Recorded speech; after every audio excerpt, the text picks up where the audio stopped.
It's really about picking and choosing where you want to start, and then expanding from that particular use case. I think there's multiple trends hitting the workforce landscape, if you will, and I would compartmentalize them in a couple of different categories. One is where the work is getting done. If you have a white collar environment, there's this push for productivity, and how do we actually enable our white collar employees to be more effective, more efficient, and really leverage this new toolkit that's come out. If you're looking at blue collar industries, where what you want the front line to be doing, how do you take the traditional efficiency that you had on the front line and supercharge it with AI? I.e., you reduce process, you essentially make people a lot more effective at their day jobs, and so on and so forth. That's what you're seeing on the front end. And then there's the supporting layers of the organization.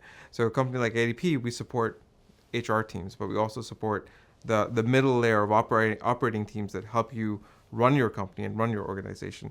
And that's where you're seeing a lot of thoughts around anything that's manual, anything that has more human intervention than you would like. People are investing to try and make that much more efficient, because this reasoning ability that generative AI has brought, that actually enables you to do things much more differently than you would 5 years ago, for instance.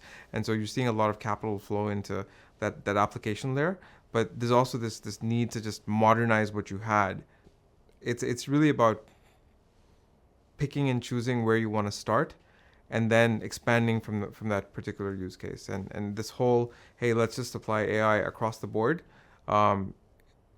boiling the ocean is a very real thing right now, especially when it comes to enterprise systems that have existed for a number of years and that are pre-AI.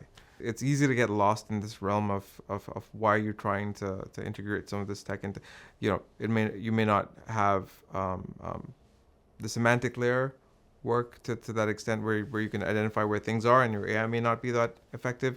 You might be, taking on more than you can chew with a particular integration, which is why, it's always good to start off with one use case and connect, a workflow or a tool to, a new, more modern solution, and go from there.